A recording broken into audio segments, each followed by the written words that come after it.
I'm Jesse Lazar. I'm the Executive Director here at AIA New York. This lecture addresses issues of equity, inclusive design, and global cultures. And this year we honor Max Bond's legacy by centering Black architects and asking how archiving can serve not only as a tool of preservation, but also as a catalyst for shaping the future. These archival practices have the power to inform, educate, and inspire contemporary practice. Tonight's lecture will be a conversation on the potentials of living archives from the Paul R. Williams Archive Initiative, led by Milton Curry, and the Coles House Project, co-led by Scott Ruff and Albert Chow. We're honored to have such conversations take place here at the Center for Architecture. Before we introduce our wonderful speakers for this evening, I want to thank the contributors to the J. Max Bond Fund, especially underwriter IDC Foundation, and patrons Columbia GSAP, and sponsors the Lowe's Corporation. Thank you for your support. This lecture would not be possible without you. I also want to thank the AIA New York Diversity and Inclusion Committee, the J. Max Bond Center for Urban Futures, and NYCoba NOMA for collaborating, as always, in putting this annual lecture together. Now please welcome NYCoba NOMA President Stephen Wilder, who will introduce our speakers for the evening. Thank you.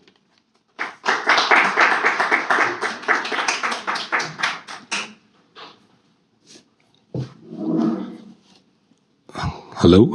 All right. Jesse, you took my paper. I was actually going to steal some of your notes. It's all good. Good evening, everyone. I'm Stephen Wilder. I am the president of NYCoba NOMA 2025 and 2026. Thank you all for coming out tonight. I think this, for those who have been paying attention to NYCoba this year, we've really started to focus a lot on our own NYCoba history and creating the Cultural Preservation Committee, which our co-chair, Mel, is in the building. And so it's very timely that we're having this discussion about the Coles House because it fits into what our mission is in terms of creating more awareness about architects current as well as the past and the work that we've been able to do.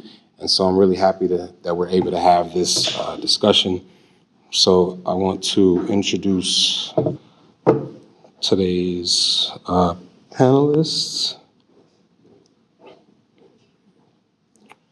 First moderating, we have Catherine Chattergoon from Ajay Associates,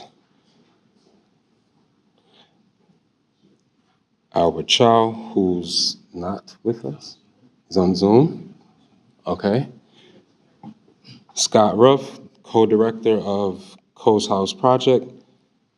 Milton Curry, senior associate dean professor, Cornell University, and Critical Productive Journal. And I'll pass it on to Catherine. Thank you, everyone.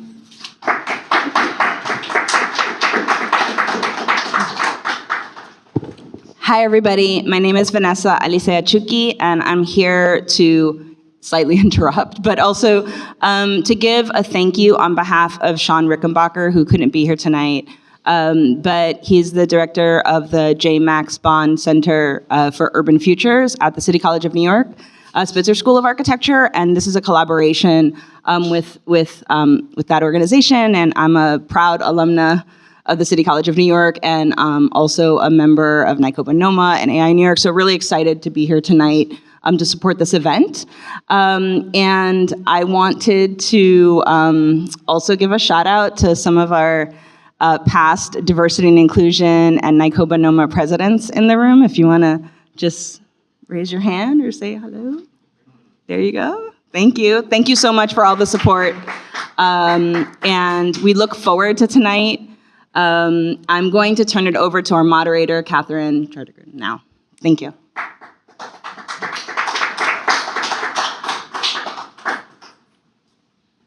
Good evening, everybody, and thank you so much for being here. It's an honor to welcome you into the space and to have this conversation about J. Max Bond Jr., Robert Coles, and Paul R. Williams.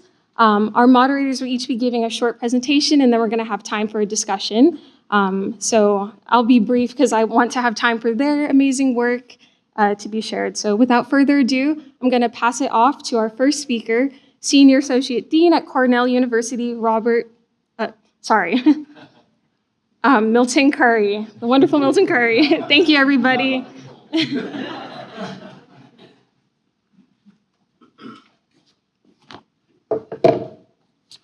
All right. Thank you, everyone. Thank you, Catherine. It's really great to be here. I want to thank AIA Center for Architecture for inviting me. I'm really happy to have this platform and happy that you're providing this platform for an important conversation. And I'm also grateful to be in conversation with Scott and Albert, who I'm so proud of in the dedication they've shown to lifting up the legacy of Robert Coles and his impact in our field. And thanks also to the J. Max Bond Center at CUNY, Salmata Kaba, who worked on this, and also Vanessa and NOMA, and NYCOBA. Thank you. I'm going to start by giving a shameless plug for my journal. I think Paul Williams would approve. As was said in the introduction, I'm founding editor of Critical Productive, which is a journal magazine at the critical confluence of culture, arts, architecture, and urbanism, dedicated to interrogating the ways in which politics is entangled with spatial and aesthetic production.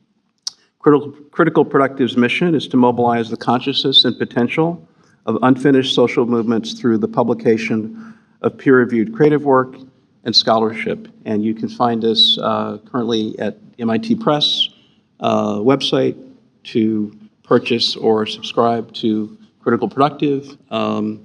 The cover on the left was our first relaunched issue of last fall, and on the right, it's just a mock-up, but that will be our spring 2026 issue on currents and flows, immigration and migration. So I urge you to join in supporting Critical Productive and being a part of the conversations that we're trying to establish. Okay, I want to try to give some context on the Paul Williams Archive and how I got into this.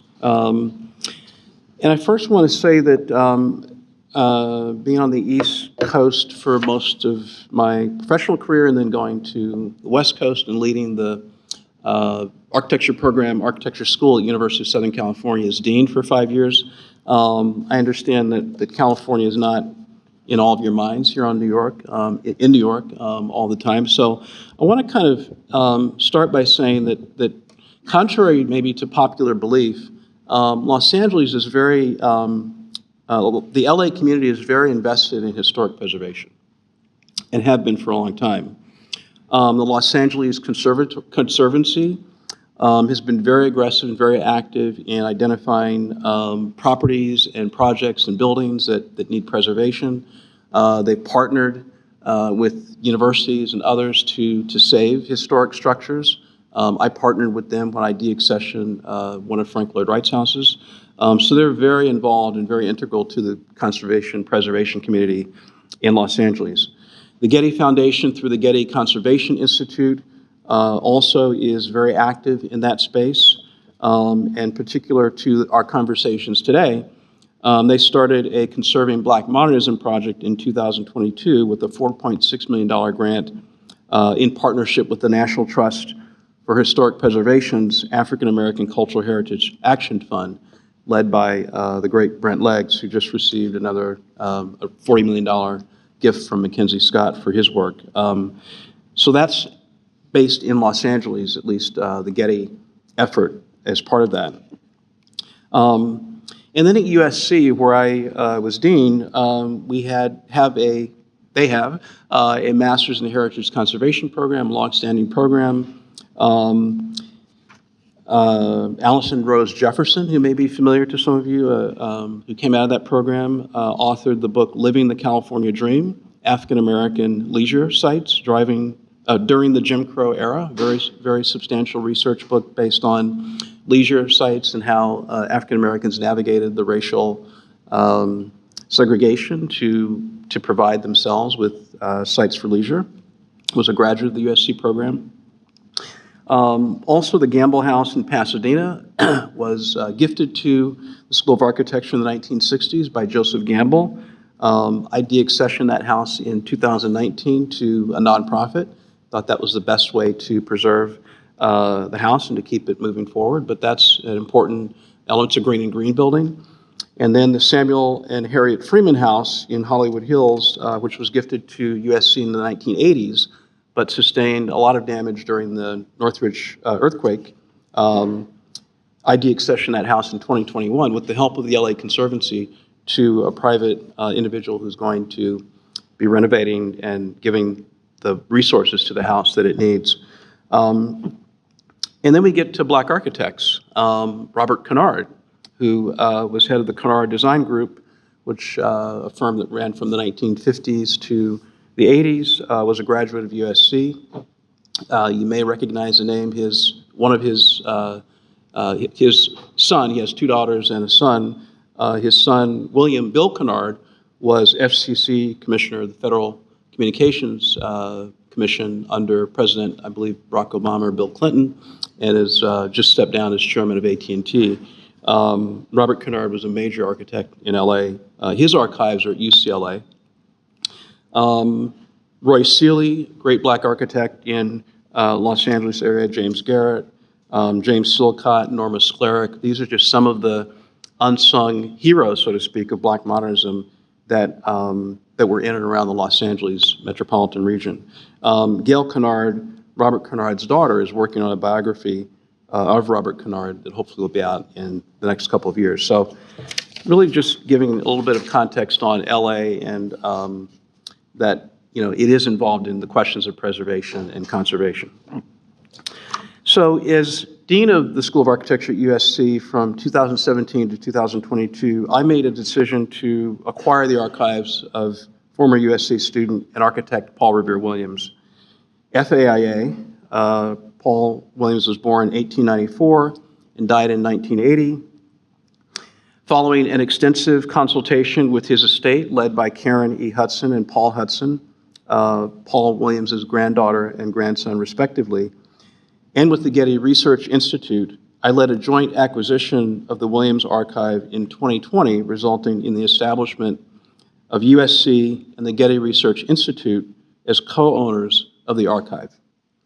Subsequently, I brought in the Los Angeles County Museum of Art, LACMA, to join the Getty and USC as an exhibition partner. And the thinking was along the lines of why I brought in these partners is unlike maybe some of the Canadian Center for Architecture, the Avery, maybe a couple of other places, there's not many places that really collect archives, particularly of architects, at the scale that we're talking about with Paul Williams, which is over 3,000 projects. And so I felt like, being in a predominantly white institution, could I trust that an institution without the heft of an archival institute would be able to handle the archives in perpetuity? And I felt that that was just too much risk to take, and so I brought in the Getty, who has a deep history in archiving, had just started the African American Art History Initiative with the acquisition of the Ebony Jet Photographic Archives, and then followed that with Betty Saar's archives and the archives of Richard Hunt, sculptor Richard Hunt. So I felt like we could have a partnership, and James Cuno, who was head of the Getty at that time, was very helpful in making the conversation accelerate to having the partnership. And then Michael Govan at LACMA was thrilled to be invited into the partnership. They work with the Getty, have worked with the Getty on the Mapplethorpe collection and many other projects. So we felt it was a good partnership, and the family, the estate, felt comfortable with that as well. And we're grateful to Karen Hudson in particular, who's done several books on Paul Williams, and really she and her brother have stewarded his legacy, and we owe them a tremendous debt of gratitude for that.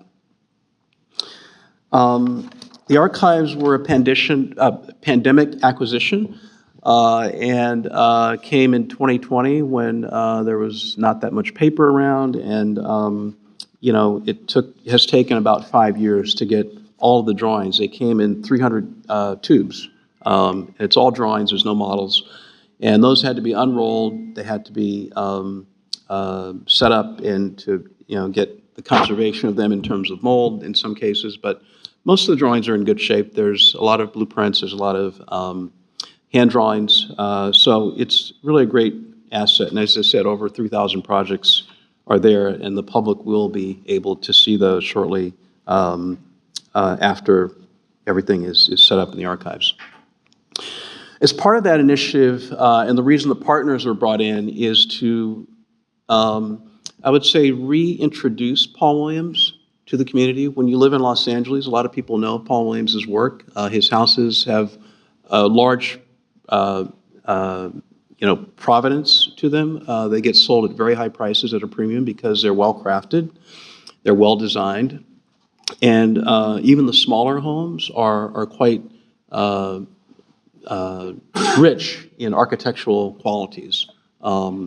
And obviously he designed very large homes, but he also did a lot of small homes. And one of the things that we'll lift up in the project are the public housing projects that Paul Williams did, as well as tract homes and other housing specifically for Black middle-class communities in Las Vegas and other places. So a lot of people don't know that. They only think of the LAX terminal building, which he participated in. As he didn't just do that building, but he was on the team with Welton Beckett for the master plan of the entire airport. And he did over 20, 30 projects with A. Quincy Jones. So he worked in partnership with many of the leading architects in Los Angeles at that time. But the reason for the troika of institutions is in the reintroduction of Paul Williams, starting next fall, about a year from now, we'll have 3 concurrent exhibitions on Paul Williams' work, and they're going to have a very different personality. So at University of Southern California, in connection with the Fisher Museum, we will have 7 selected architects architects and designers who will be thinking through Paul Williams, particularly his housing work, not single-family housing, but urban housing. So they'll be thinking through that and presenting their work in conversation with Paul Williams' work. We'll also have probably over 50 framed drawings of Paul Williams in that show, and that will open in September, August of next year. And then shortly after that, the Getty Research Institute will open their exhibition in the GRI Gallery, which is 3 or 4 rooms. And that will be on archiving Black architects and designers and artists, and putting Paul Williams in that context. And then LACMA will open thereafter in October, November, with a very large show in the Resnick Pavilion, where it will be kind of the more public introduction to Paul Williams. It will be very interactive. We'll have, in all the shows, there'll be a lot of different media, but I know in their show there'll be probably be some sound, some video, some photography. Jenna Ireland, who is a very impressive Black female photographer, has done extensive work. She has a book, if you're interested, on Paul Williams through her photography, all black and white, of many of his projects, probably over 40 projects. Recently, she had an exhibition at the Princeton Architecture School Gallery, which was really fantastic. So those are things to look forward to. I hope that we can, convince you to come to LA. The shows will be up probably from September and fall of 2026 into the summer of 2027. And we'll have various activations and symposia at USC and other, at each institution around the shows. And then the Getty is putting together a book that will involve essays from all the curators from all 3 institutions, as well as a folio of a lot of Paul Williams' work, and that will be out probably in the middle of 2027. So a lot to look forward to. I think it'll be great for people to get a more expansive view of Paul Williams. Yes, he did. He was the architect to the stars, Frank Sinatra's house, Lucille Ball's house, Berry Gordy lives in a Paul Williams house. But he also did, as I said, public housing. He did the first and one of the largest at the time public housing projects in Washington, D.C., Langston Terrace, with J. Hilliard Robinson from Howard. Paul Williams also, I think, as a very eclectic architect, perhaps is not in the same conversation as some of the modernist Black architects, and that's something that, from a theoretical perspective, we need to delve into. Born in Los Angeles in 1894, Paul Williams was the first Black American architect in the history of the United States to be a member of the American Institute of Architects. He was one of the most prolific and impactful architects of the modern era. In 1957, he was the first Black American elected to the AIA's College of Fellows. And in 2017, he was posthumously awarded the AIA Gold Medal, the first African American to achieve that honor. He served on commissions for several US presidents, published books, Small Homes of Tomorrow and New Homes for Today, and was both a role model and advocate for racial uplift and racial justice. Let me read you a quote from an Ebony magazine article in Paul Williams' own words. It says, "If I could have the privilege of shouting in a voice that could be heard from border to border of this nation, I would cry, 'Negroes, wake up. The emancipation which was given you was only an opportunity. Real emancipation lies in your own intellectual effort.' And I would also cry, 'White people, wake up. A race is beginning to stir beneath your feet and demand a place in the sun. Its place, mind you, not yours.'" Paul Williams used his personal will, his developed talents as an architect, and his tolerance for risk as ways to cope with racism in the industries of architecture, urban development, and real estate. As he discloses in his personal views on race in The Will, in the Way, Paul R. Williams, Architect, by Karen E. Hudson, and in his original article, Blacks Who Overcame the Odds, in the American Magazine of 1937, Williams believes that systemic racism can be overcome through individual interactions whereby persons come to know Black people as human beings. Williams's optimism around humanization as a precursor to racial understanding is not naive, as he still understands his professional interactions to be transactional. According to accounts from his daily life, and I get this directly from Karen Hudson, he didn't routinely attend cocktail parties or dine with clients or potential clients within or outside the workday, an indication that the personal relationships that Williams developed around his architecture practice remained professional.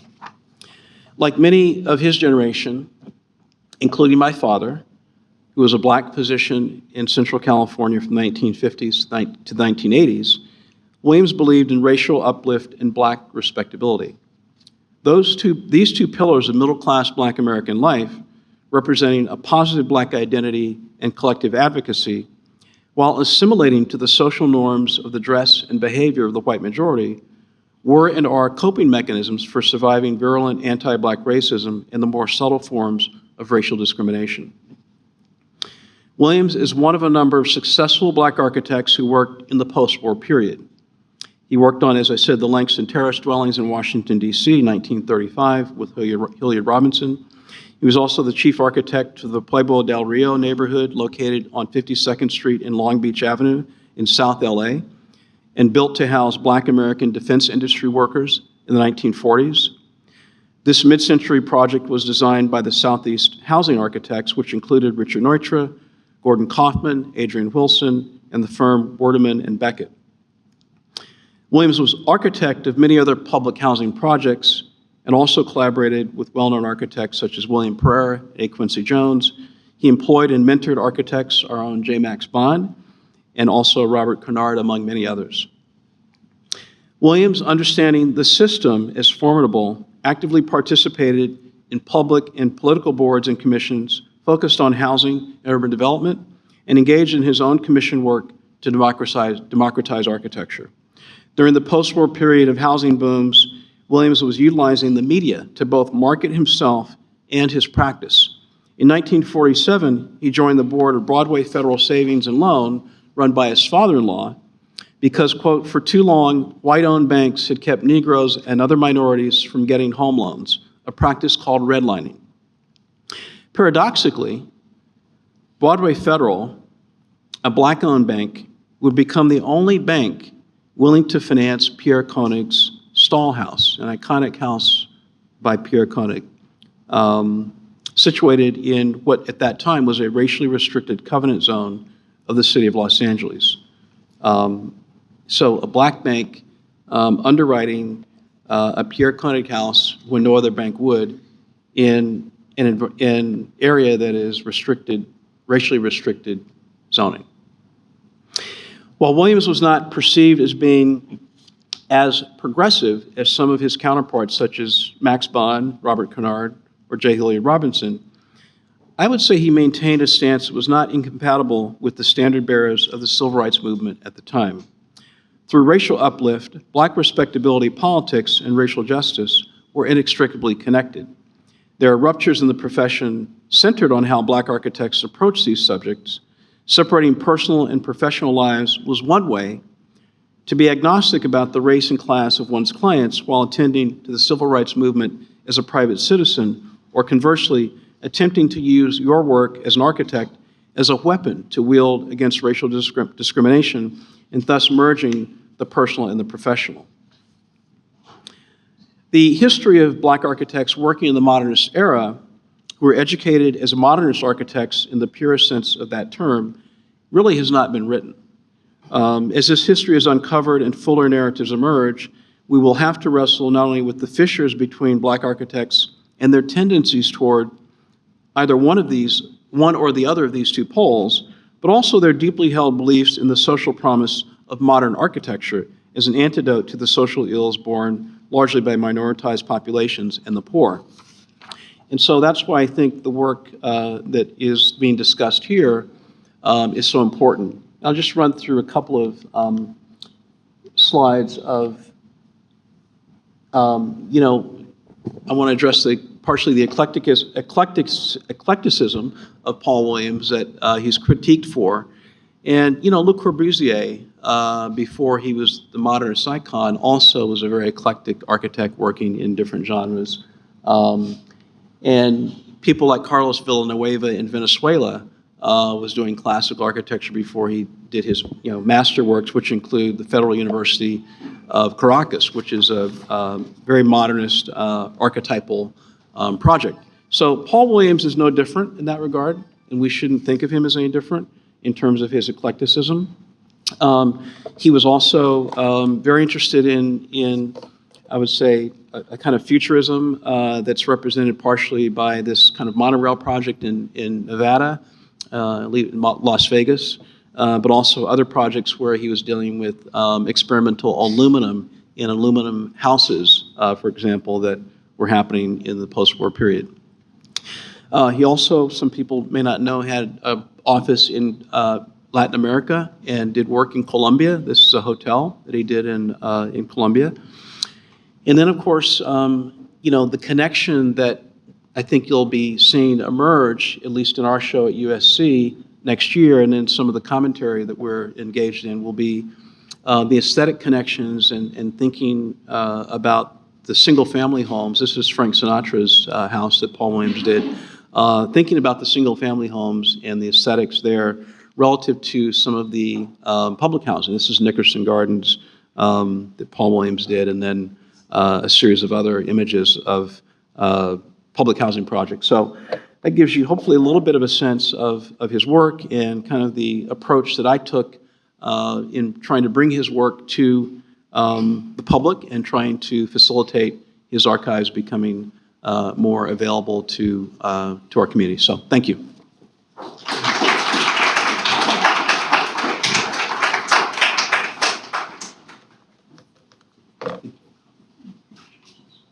Okay, thank you so much, Milton, for the wonderful introduction to the process of creating and navigating this archive. Now we're going to transition to Albert Chow, who's one of the co-founders of the Coles House Project. And Albert couldn't be with us in person, but we're so grateful to have him online with us. So thank you, Albert.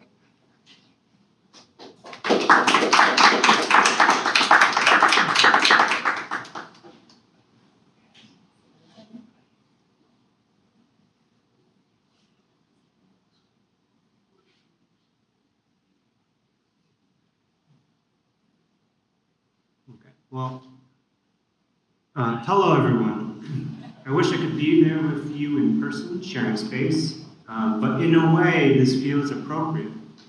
That is to be giving this talk from the very place that I will be talking about, the Coles House and Studio. The house sits in front of the Kensington Expressway, and the reason why the porches of all neighboring houses face the highway is because this used to be a tree-lined street. In the mid-20th century, they ripped out part of the Olmsted interconnected parkway system and replaced it with Robert Moses Highway. Robert Traynor Coles, a black architect from Buffalo and from the neighborhood, knowing the highway was coming in defiance and resistance, turned his front porch to the back, tree-filled landscape. This talk will give a glimpse of the house today.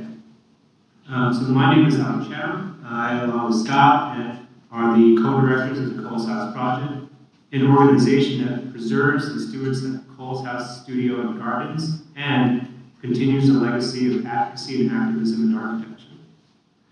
I'm deeply honored and humbled to be here today to continue and build on some of the work and legacies of Robert Traynor Coles, but also Max Bond, Paul Revere Williams, and countless others.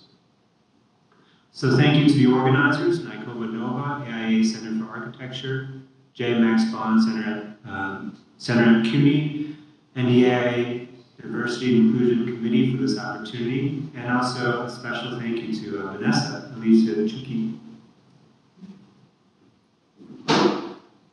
Start my video.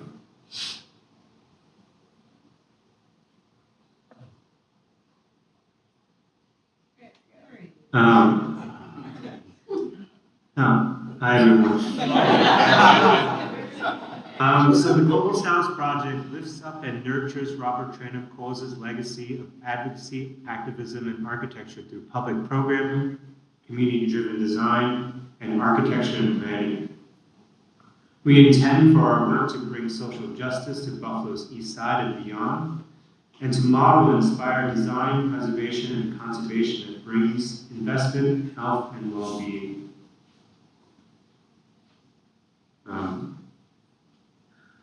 In this talk, I will walk you through the house as living archives in three acts: the house, the studio, and the gardens.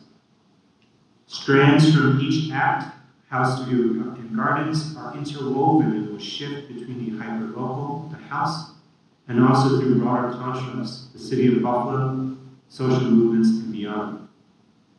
At each point, I will ground and reground to set an intentional rhythm. The work is part of larger cyclical processes of unlearning and relearning history. So first act, the house. To situate the house, I'm stepping back. The Great Migration of the early to mid-20th century saw massive movement by African Americans from the rural South to urban areas in the North, Midwest, and West, which ultimately shaped Buffalo. The city is immensely segregated. Redlining in the 1930s, with restrictive covenants that exclude home ownership and mobility on the basis of race, coupled with disinvestment, urban renewal, and suburbanization, maintains exclusion within the physical urban fabric. And in comparing side by side, the impact of multiple systemic factors and policies exist today. Main Street is a literal dividing line. East side of Buffalo now predominantly black. And in spite of this, Hammond Park, where the Coles House and Studio would eventually be located, would grow to become a thriving black middle-class community. Frederick Law Olmsted described Buffalo as being the best planned city in the United States, if not the world. Between 1868 and 1896, with partner Calvert Vaux, they introduced a system of interconnected parks, parkways, and trails. A historic image of Olmsted's tree-lined street, somewhere along Humboldt Parkway that runs through Hammond Park and the east side of Buffalo. Here, an image from 1960 with trees chopped down in preparation for the Kensington Expressway, and this aerial photograph showing the urban gash during construction. Coles again turned his back to the highway, shown with the text oriented away from the street and oriented to the street. In a site plan, the rear of the house is a courtyard with gardens and trees, a refuge from the highway. Here, a sneak peek of one of the trees from the parkway pre-highway. As we approach, a view of the blank brick facade from the street, and here a view of the rear gravel landscape with trees and gardens. The highway, the Kensington Expressway, never reached its full capacity, and today there are ongoing struggles to figure out exactly what to do, to cap or remove. The Coles house and studio, with its back to the highway and in defiance at the very edge of this gash, is seemingly positioned within this ongoing larger conflict and narrative. But step back again, and you see from Hammond Park an extensive history of emergent Black leaders, organizers, political advocates, and yard people. Here, a documentary by Thelma and Joy Hardiman and others, where folks literally tore down fences to foster community. The result of this devastation has also generated agency. Folks have already been fighting this. This is not a moment frozen in time. How can we collectively advocate with and for rehabilitation in a holistic sense, in considering the multiple layers of history and constituents? Our work builds on the site of resistance and resilience in operating both at the scale of the house and the community. Act 2, the studio. Excuse me.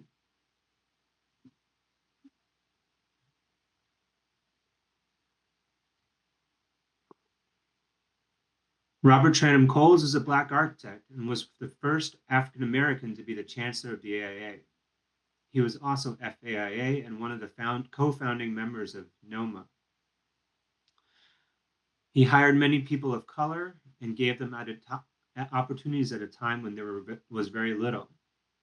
And after completing his master's at MIT, Coles eventually moved back to his hometown to build his MIT thesis project, a community center in Buffalo. In the process, he designed and built his home. Having worked at TechBuilt, a prefab kit of parts housing system, he designed his home in 3 months and built it in 3 months.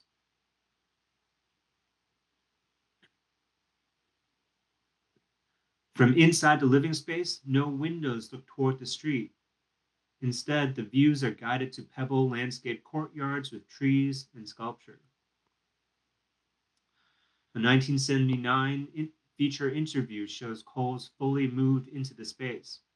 The table, the rug, some things are the same, but we see him in the spaces as lived in. This is a house and studio.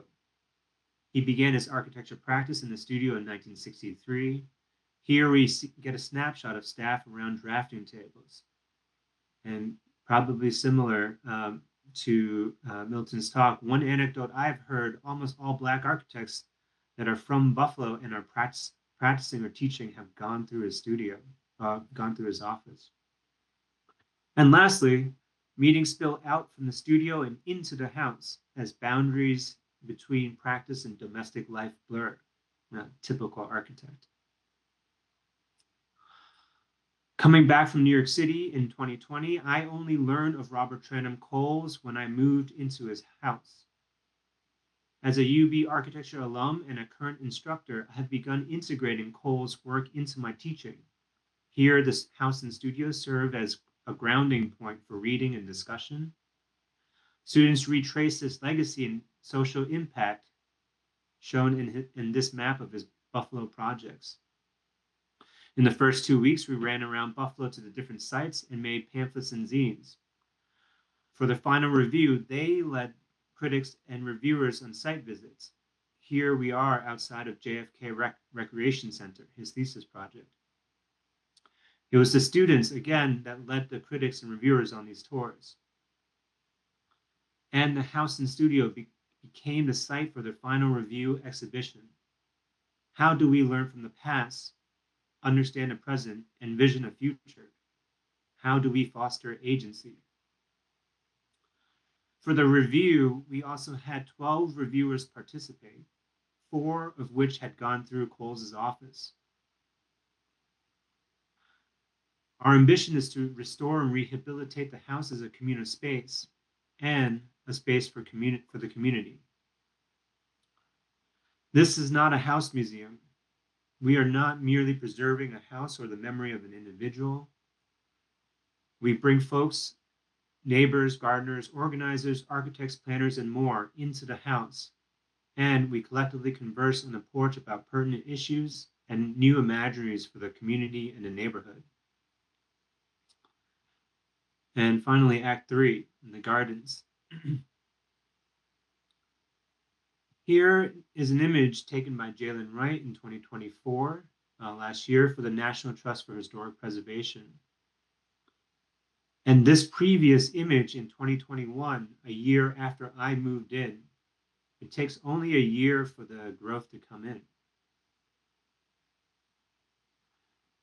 Sylvia Coles, partner in life, but also in practice, ran and managed Coles' firm. She also cared and maintained for the gardens. In caring for the house, studio, and gardens, we have been weeding, planting, and regrowing to continue the collective work. And to open up to the public for events like the Eastside Garden Walks. And here, a meal shared with growth from the gardens for some of the volunteers that show our gratitude.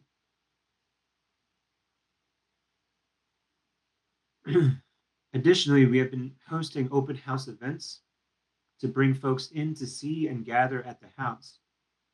Here, former students return to share what they've learned. These open house events are opportunities also to see the before and after as we begin our work toward rehabilitating the house. Supported by the award of a Conserving Black Modernism grant,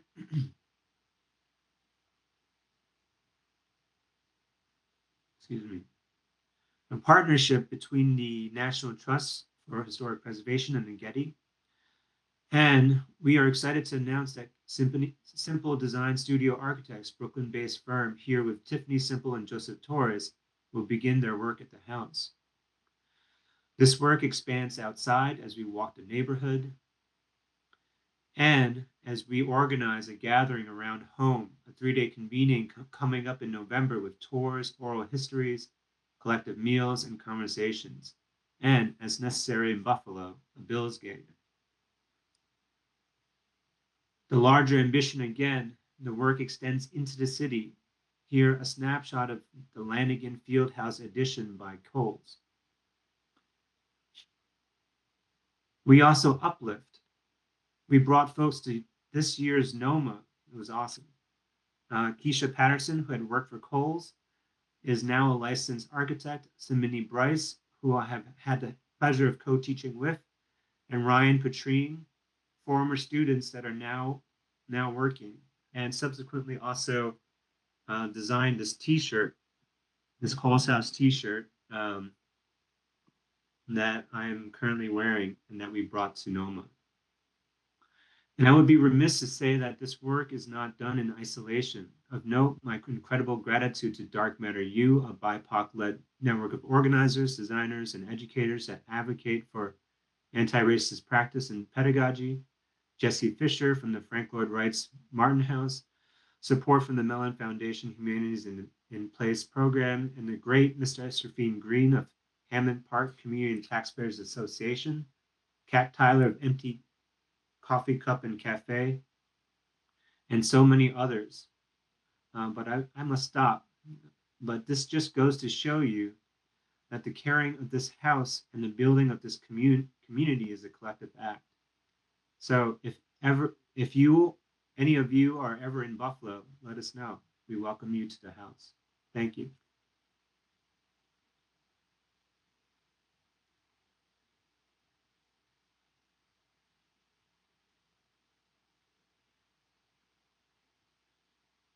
Pleasure of introducing our final speaker for the night, the other co-director of the Coles House Project, Scott Ruff.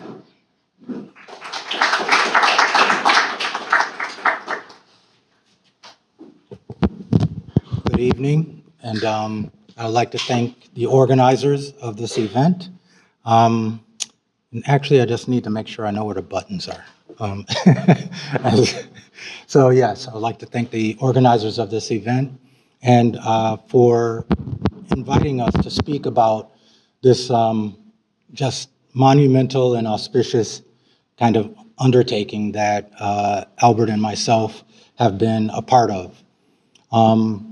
My role this evening, since Albert was extremely thorough, oh wow, I'm seeing, seeing ex-students and everything here from all over the nation. But yeah, my role here is to not necessarily cover the Coles House, but to really try to position this idea of archive and legacy. And that it is much broader than the idea of collecting artifacts and also collecting kind of scholarship into a single space, a vault, so to speak. That the idea that we're working with, especially with the Coles House, but I also work within my teaching and eclectic practice, as it were. The way that we understand archive is one that the artifacts themselves are archives. Architecture is an archive. Human beings are archives. And so how is it that we bring this together, and then what is the mission that we are undertaking as we use our tools as architects to develop this archive of information? And is it moving? Clicker. Excellent. So to start with, again, just to make sure that we are clear that the general understanding of archive is a place in which public records or historical materials, such as documents, are preserved, and that our expansion of this condition is that it is not just the structure, the building, or the room, but it's the artifacts themselves. And for architecture, it's the space. It is the place. And what does it mean to preserve that place? What does it mean to continue the legacy of place?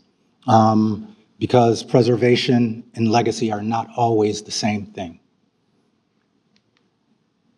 So, as Milton said, I will also do some level of shameless plug here.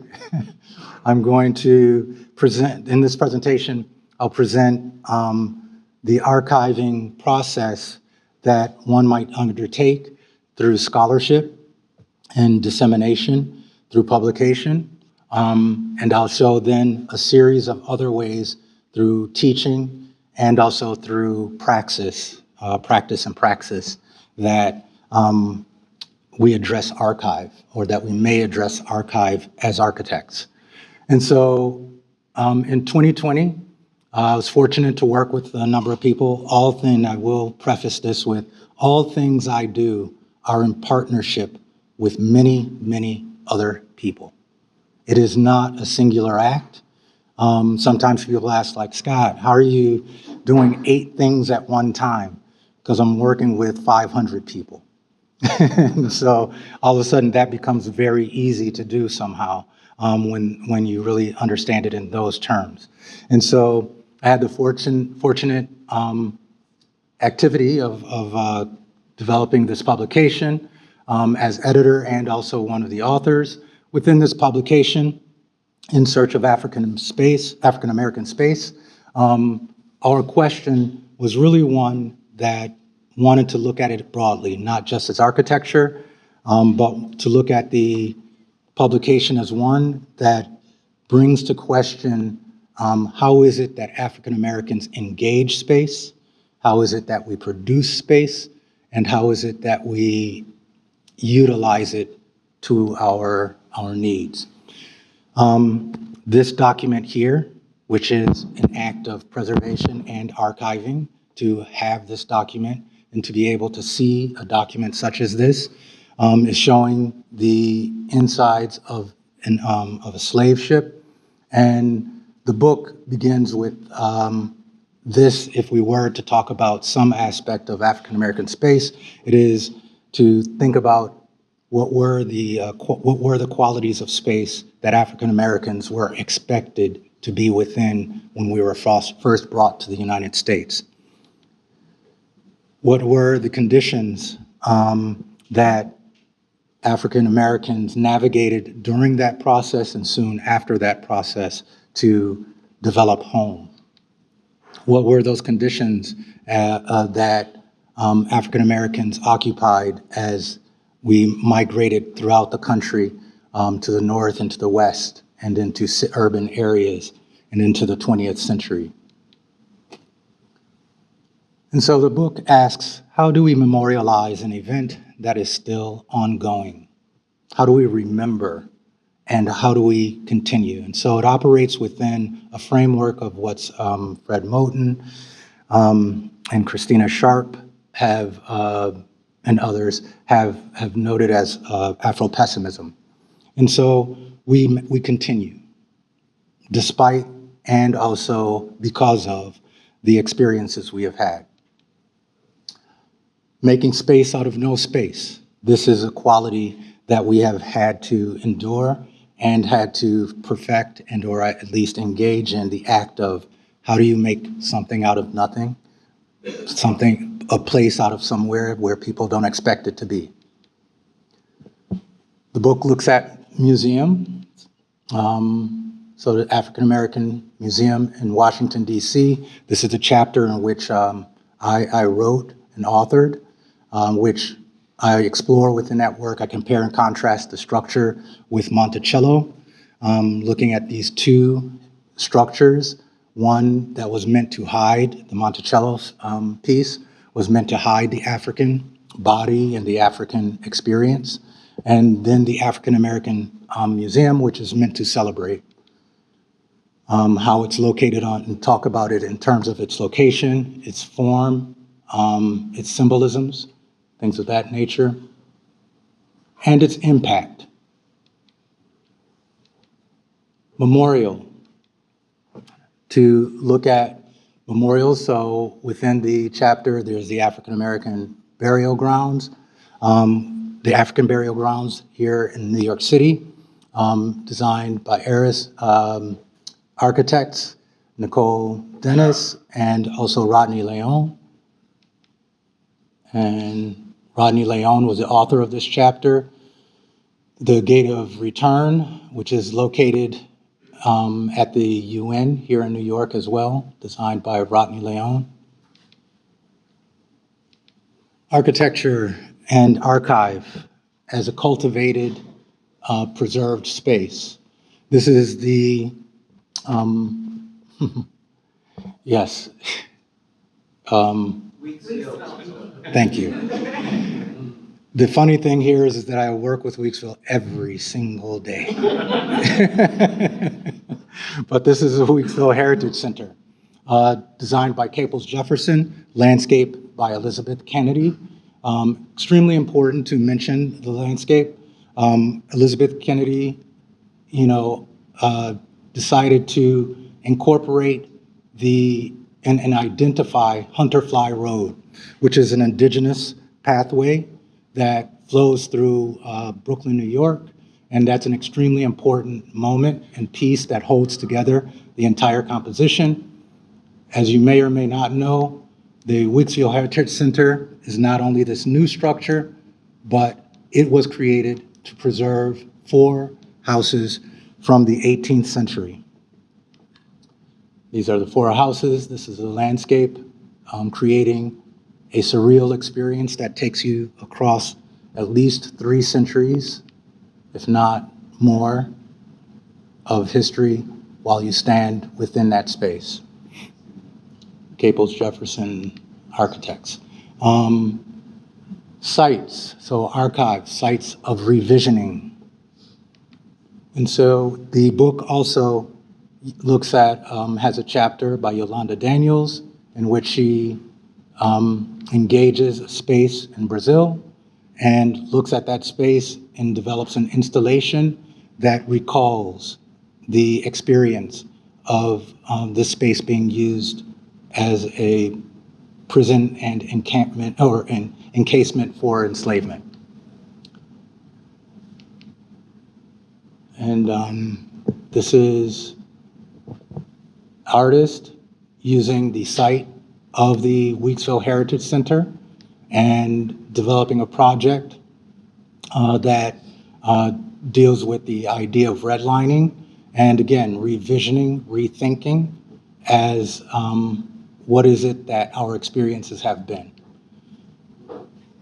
This is a performance artist, as you see, Marissa Williamson, and this is the last chapter in our book in which she takes on the identity of Sally Mae Hemings. She has performed as Sally Mae Hemings at Monticello and in Paris.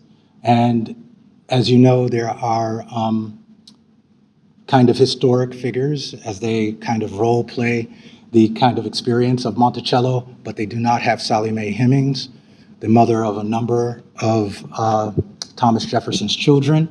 And so she, again, creates a surreal experience at that location of inserting the persona of Sally Mae Hemings within that setting. In Search of African American Space continued. So after that book, myself and Jeffrey Holgrefe, we began to teach a number of studios in Central Brooklyn. So over the last 4 years, we have taught either within Weeksville or in the entirety of Central Brooklyn. And so utilizing archive and also having the students develop archival information. So again, Weeksville Heritage Center being a major portion of that, but our work really begins when, in the 1960s, when neighborhood children, parents, and others from outside came together to do what we can all consider to be just community archaeology. I don't know if anybody understands what that might be. I don't even understand what that might be. How do you collect these things? How do you tag them? How do you keep order? Any of that information? But they were doing it in the 1960s. Hello? All right. And basically, again, how is it that we continue with that spirit?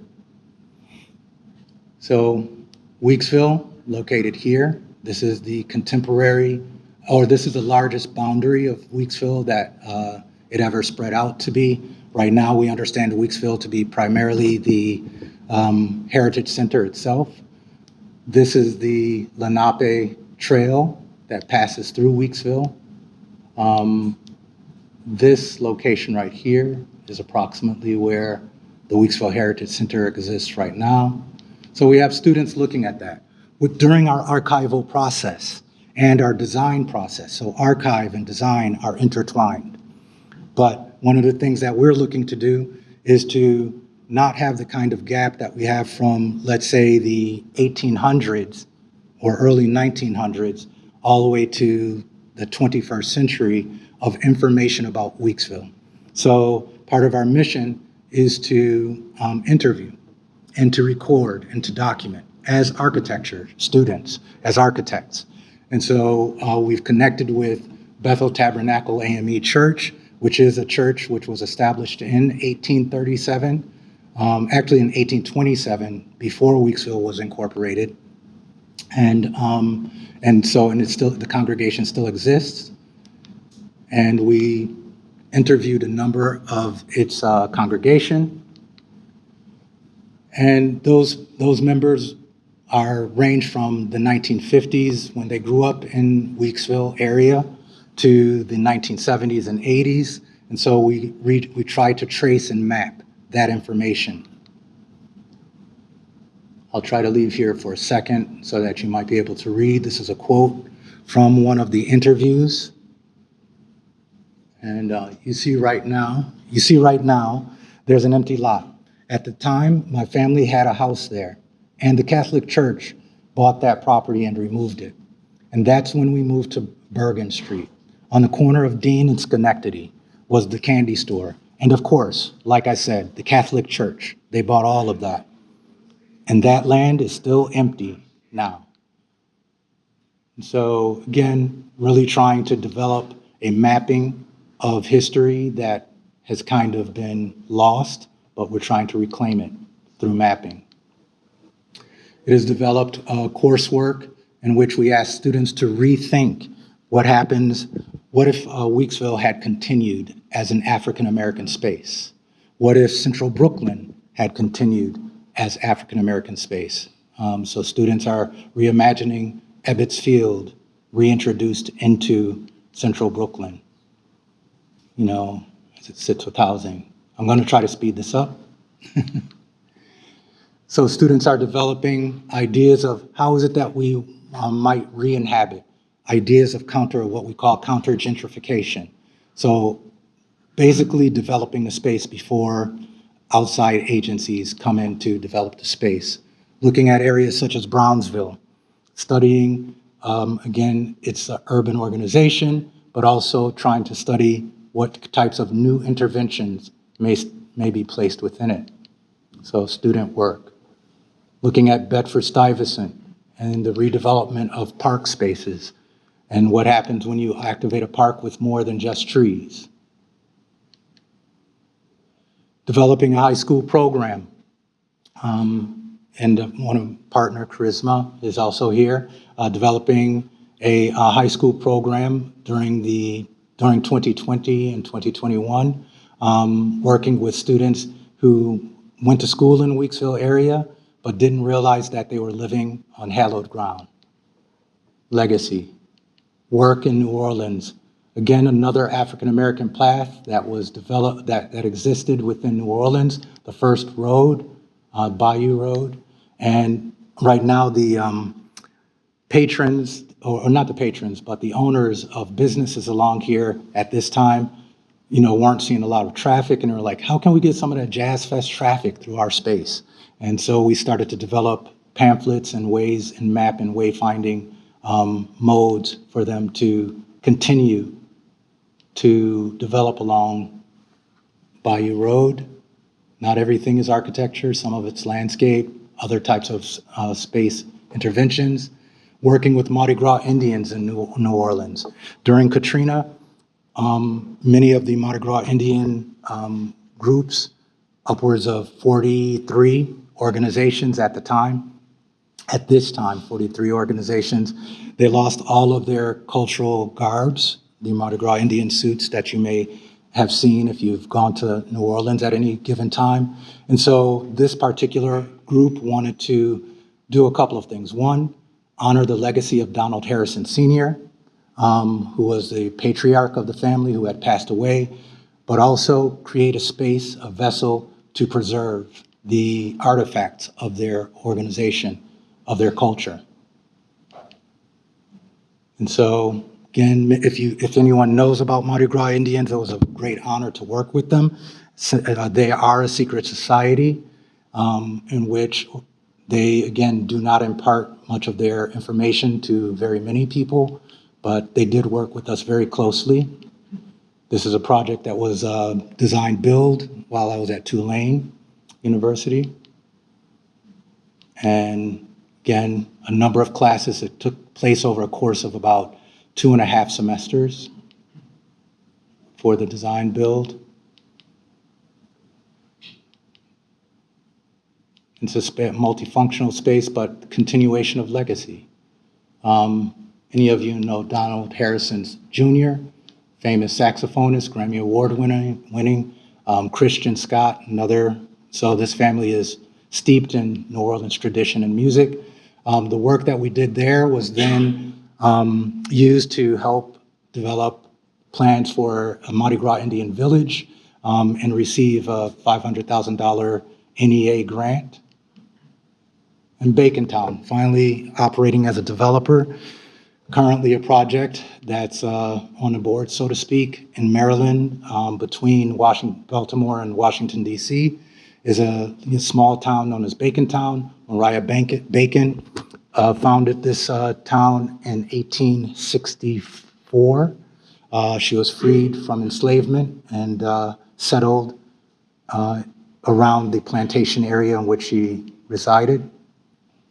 Our work has been, we've worked on this project, another organization and myself, for about 3 years now, trying to develop one's kind of safety along this road, dealing with signage, but also to identify the town. It's a small town.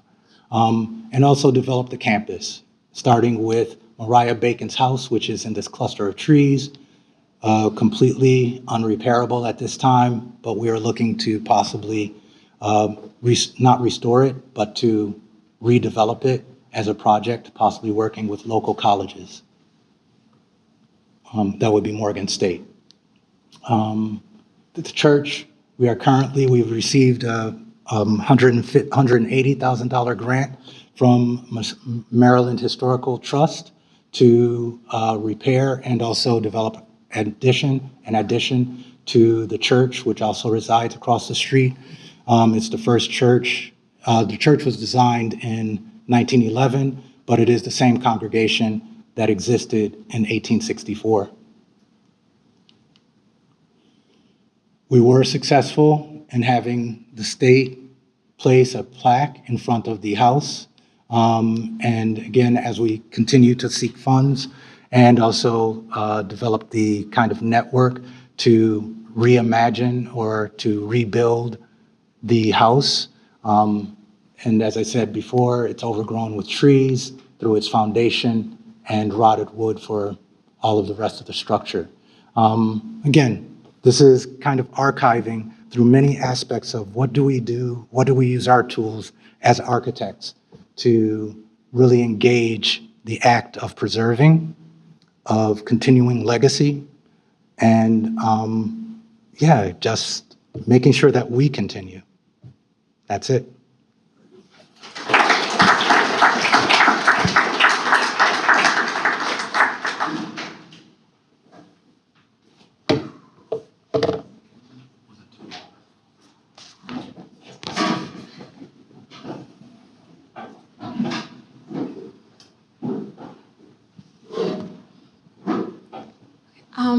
I just wanted to say thank you again to Milton and to Scott and to Albert for their wonderful presentation. So before we start the discussion, can we give them one more round of applause?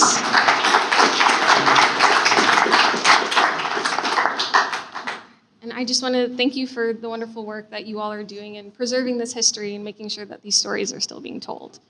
And then I just wanted to make a note, as we're having our discussion, oh, well, I guess Albert will be on the screen with us as well, so we're so grateful to have him here. So I wanted to start our discussion together where Scott left us off with the provocation of archives.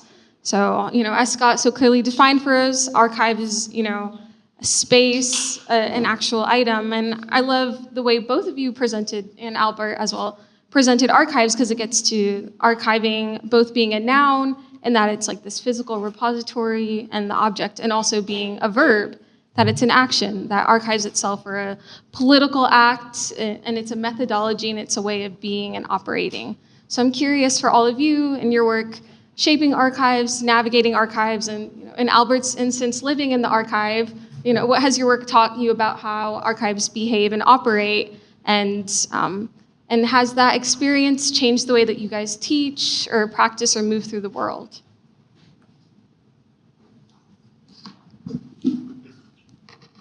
Okay. I'm going to take a drink first.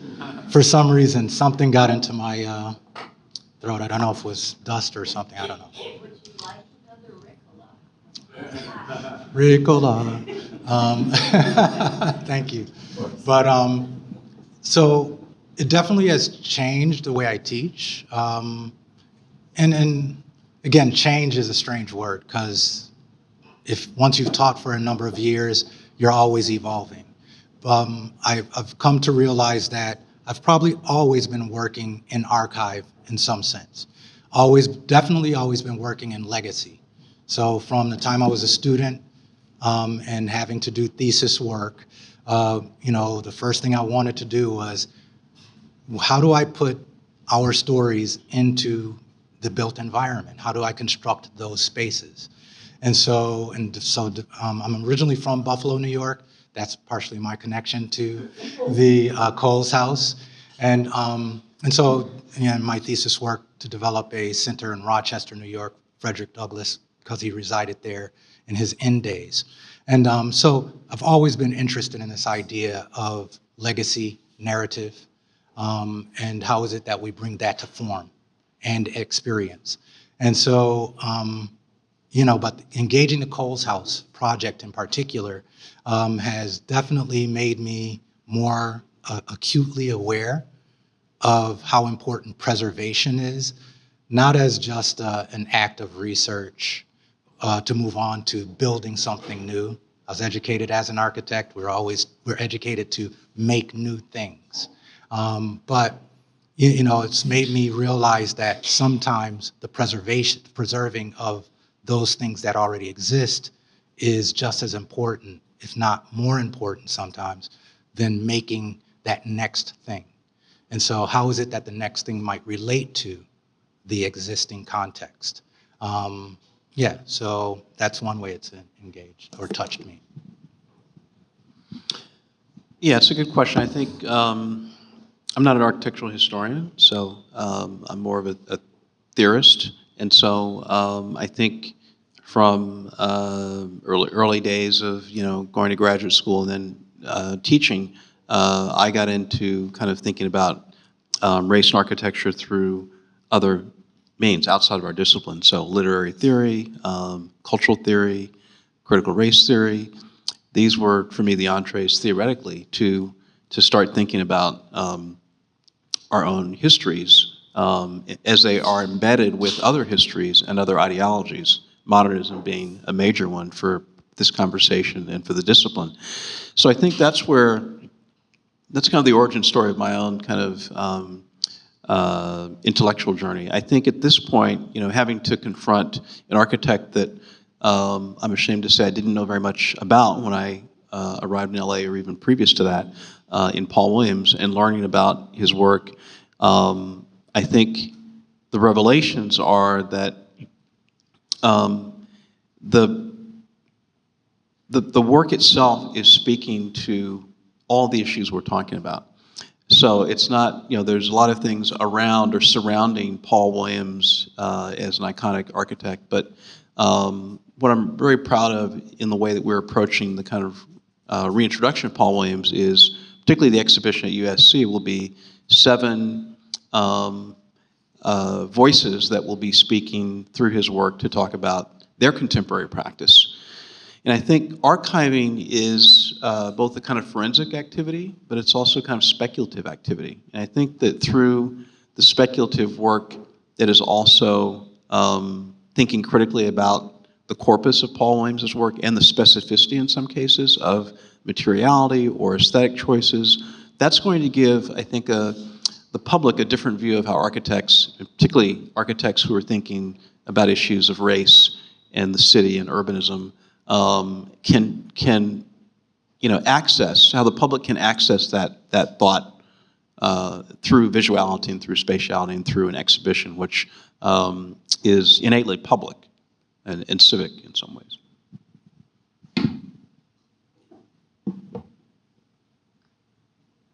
Albert, I wanted to give you a chance to answer the question as well.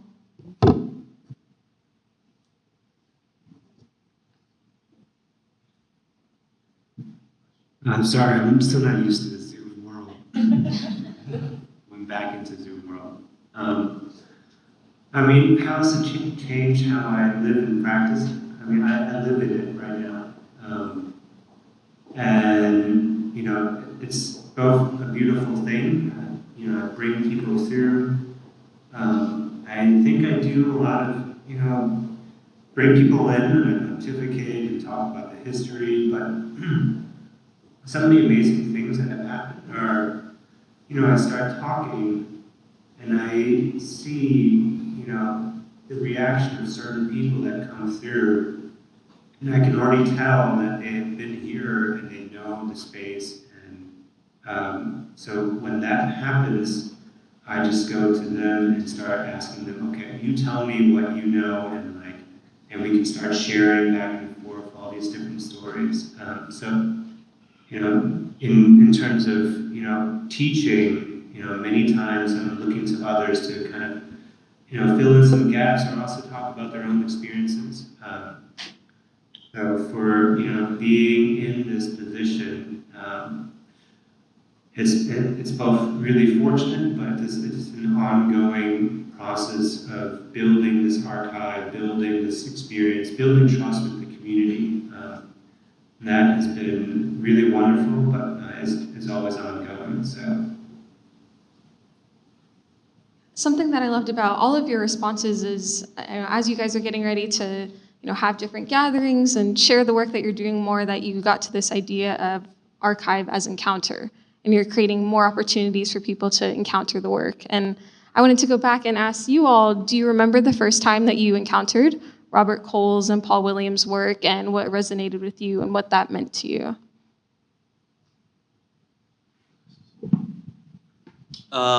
Well, I won't talk about the first time necessarily, but I'll talk about kind of the team, because when I was in LA, I was coordinating the curators from all three institutions, and so we started going, once the pandemic was subsided a bit, we started going to visit Paul Williams projects.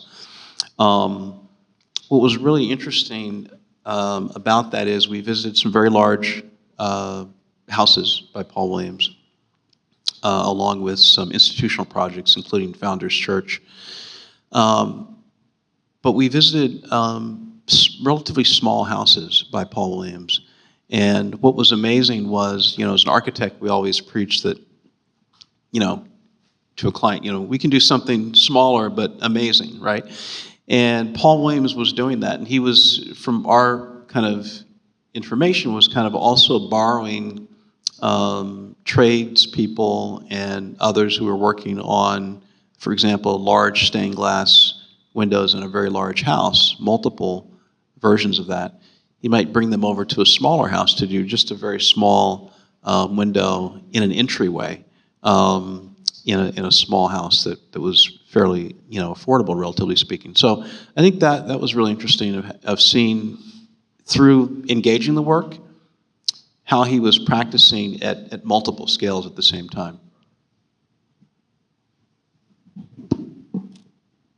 And so when do we first become aware of Cole's work? So I grew up in the Hamlin Park district, went to school in the area and walked by that house and didn't know it was his house. I lived in Buffalo in that district and never met Robert Coles, but knew of Robert Coles, partially because I didn't know I was interested in or was going to go to school for architecture until late in my junior or senior year, things of that nature. I did have an opportunity to meet Robert Coles while I was a student, only had one conversation with him, and it was pretty short. And he was like, well, when you're back in town, come to my office. And I never really made it back to town too much or too often.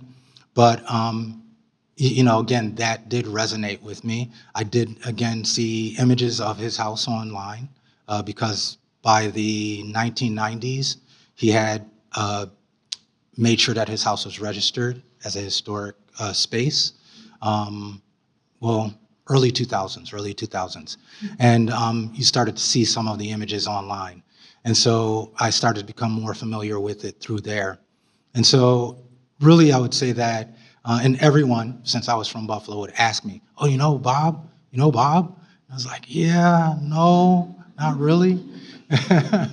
But where it really did come to surface was in 2019 when he did put his house up for sale the first time.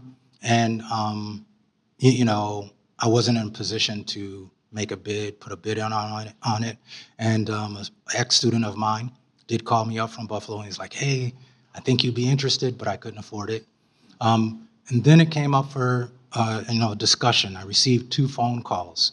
One was from Tyo Nguyen, and I tell this always, and another was from Joyce Wang. And this was in 2023.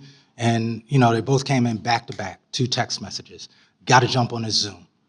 And I was like, oh, if these two people are contacting me, like, I got to check it out. And so I jump on it, and they're like, Bob's house is up. And, you know, again, what are we going to do? Everyone's talking, and next thing I know, I'm just like, okay, this is following me. And I, you know, again, no money, just said, okay, we'll figure it out. Contacted Albert, and we began there. That's when I really began a relationship with Bob Coles. So, and ever since, it's been deep kind of research. It's been just very loving, intimate conversations with people about who he is, who he was. And I'm going to continue to say who he is, because his presence is very much around. Yeah. Albert, if you want to answer the question as well. Yeah, my first encounter with Bob Coles, I guess it was the house. I think what is strange is I was here as a student for almost 10 years and didn't know of him. And so even when I moved in, you know, I knew that he built this house and he built his MIT thesis project. But it still took me about a year and a half to be like, wait, he built his MIT thesis project? And that started on this journey of pulling on the thread to really learn more, and I feel like I continually learn more and more each step of the way. I think maybe the other amazing thing about this is about this process is not actually my first encounter, but like to be able to invite folks in and them telling me, you know, they pass by this house all the time and not knowing that this was such an amazing space. And also being at, you know, in presence with other dark matter youth folks where I'm like, I live in this place. It was designed by Bob Coles, and you know many people actually do know about his you know, his legacy, and so having the opportunity also to bring them to the house, it's been pretty amazing. So, and it just engenders many different ideas, both past and present and future, which has been really lovely. I love that, you know, through your time growing up in Buffalo, and Albert, you being in Buffalo as a student, and also Milton, your time living in LA, that you both got to encounter these architects, because it kind of gets to this idea as, you know, the modernist and Black modernist architect doing social good work, being the citizen architect who has a really important regional role in being kind of a mediator and also translator of community need and actually building stuff to help get those needs met. So I'm curious, you know, with them kind of being our guides and setting the foundations of practicing architecture as, you know, good citizens who are doing great things in the world, how do you think that we can take their model and transform what the architect is in the 21st century and continue doing this kind of community-based work that's really helping push good social agendas forward? Sorry, it's a big question. It is. Well, Bob Coles, he considered himself to be activist architect. And so in his text, in his book, he makes a point to state it that way, that he is an activist first, looking at the community that he is trying to work within and serve, and then through the craft of architecture, and through the tools of architecture. And so, you know, we really hope for the space, the Coles House Project, to continue that legacy of activism. And, you know, I know one of the biggest hurdles that we usually have to get over whenever we're talking to potential funders or something is, oh, so you're doing a house museum. And we're like, no, not a house museum. We are, you know, continuing the life of this space. And that means that, yes, people may come through here, but we are also looking to advance. What does that mean to keep the space alive and active and not just this kind of memorialized, thing that people kind of see like, this is where Robert Coles drew his, this project or that project or where he slept. But to really say, no, let's reactivate that space, and really think of that as, reactivating the studio, right? He started that space to be a space that was within the community, to serve the community, and we're hoping to really continue that through a community design center, and see how far that goes. So, not sure if I really answered your question, but that's what I got. I would approach the answer a couple different ways. I mean, one, I think, Sean Rickenbacker and the Bond Center at CUNY had a really great conference last year, Arch at 60, Architecture, Renewal. Thank you. And I think, Max Bond and others who started that had a very visionary mindset around community engagement, and also community engagement, but navigating the institutional mechanisms that allow you to speculate in a way that has impact, right? So I think right now, I would say we've got to use all the tools and the agency that we have as architects. We have immense talents that we are taught, that we're teaching, that students leave school with, and I think. I'm a very big believer in theory as a speculative tool, both to influence design, but also to influence critical thinking and writing and sustaining scholarship that is theoretical, not just historical. So I think those are tactics that I believe in imparting on students and also executing through the journal and other projects that I have. I think. The other thing is, people have to have passion. I mean, these guys and women had a lot of passion in terms of what they were doing. They weren't, they weren't going to sleep at night and thinking about, a cocktail party they were going to go to the next. I mean, they were really passionate about architecture and the role of architecture, believing in the ideological construct of modernist architecture being for social good. So I think that passion needs to be there. I think the passion in the work itself, in addition to the connections that you're trying to make with the work.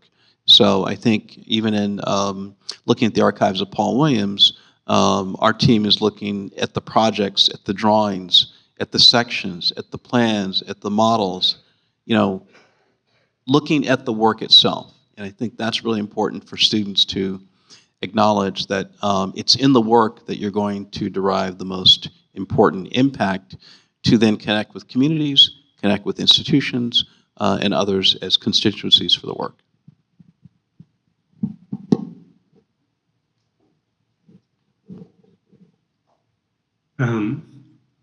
It's interesting to hear, I've never met Bob Coles, but I've heard stories about how intense and passionate he was about, his particular ethos and method. So, building on Milton's comment, I think other ways would be just like, how do you build your own community? Who do you build with? How do you build, and who do you build solidarity with? These are kind of questions that I think are driving our work now. And so, Cole's worked and he has built many buildings, but when you actually really go through, you can tell that he did not build alone. He built with many community members here.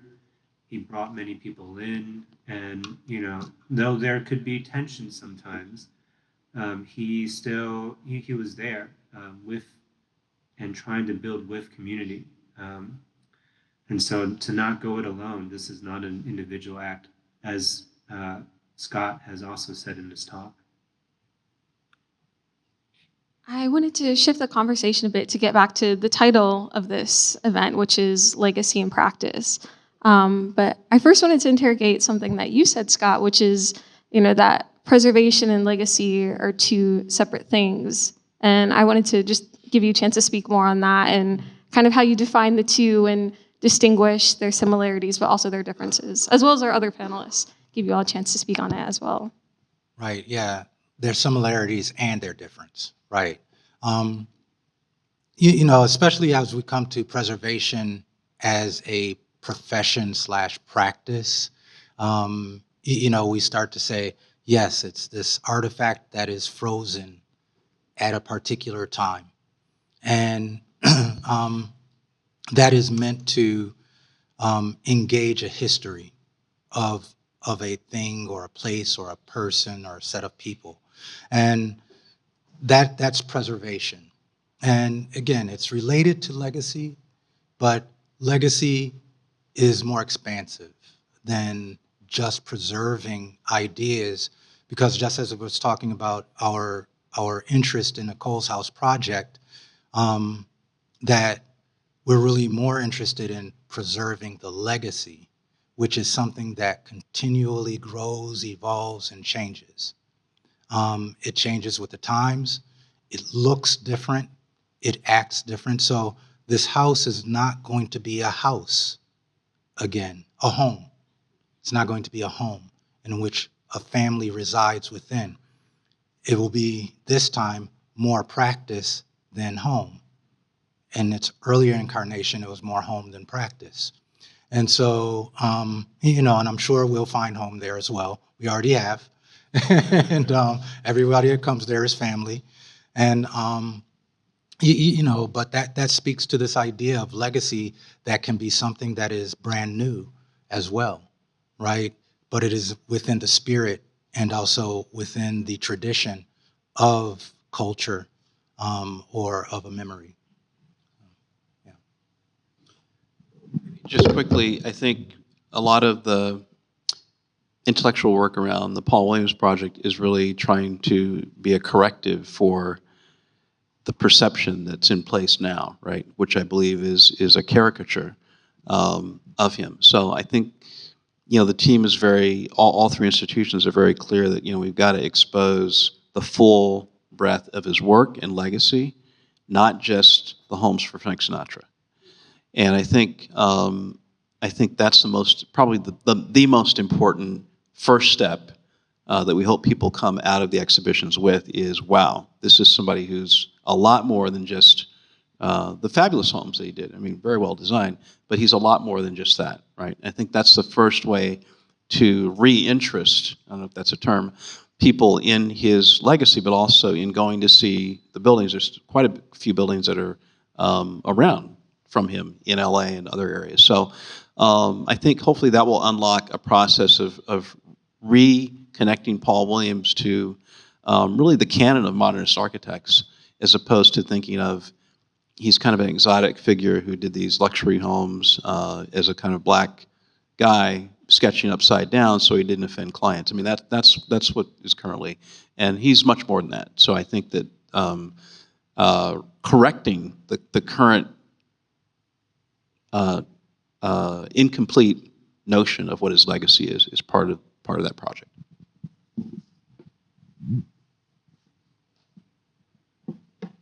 I might add to Scott's, and we had the fortune of going to meet with the other conserving Black modernism folks. Thank you to the National Trust and African American Cultural Heritage Action Fund team. I learned about values-based preservation.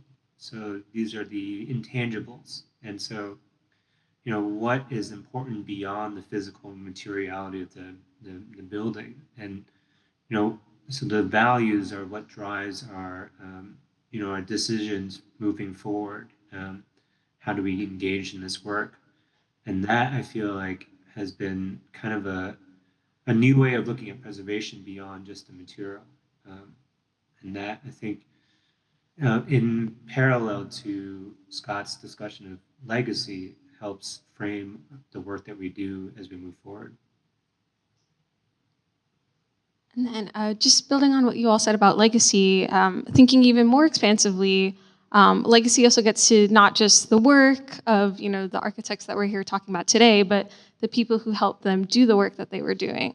So one thing that I loved about Albert's presentation was getting into the work of Sylvia Coles, who was his wife, who went back to school, who was a big person that enabled him to be able to do the work that he was doing. And same with J. Max Bond Jr., his wife, Jean Carey Bond, who passed away last year. So I just wanted to hold space for her in this discussion as well, that legacy also includes all of them. And so I wanted to kind of give you all the chance to think about like your own personal legacies and the work that they're doing. And if there's somebody that you could kind of, give their flowers to tonight who's been part of your legacies, who would that be?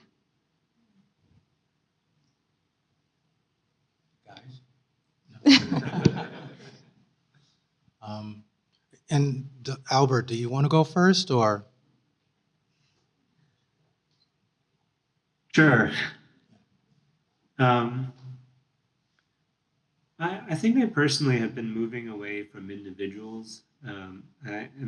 Maybe I do have people that I look up to and family, but maybe this, like the collective dark matter I've been looking more towards collective, about working with them and building in solidarity with them. It has been kind of an eye-opening and such a supportive network of folks. So I would probably, as anyone is building something in their own practice, look to these collectives to kind of like bounce ideas off of. It's not just one individual that can do it all, but it's in the collective that we can hold space, even if we don't know how to move forward, which is, to be honest, this is in part how Scott got on a Zoom call with, I think a dozen, if not more, other people to figure out what to do with this house and how to even tackle this larger project.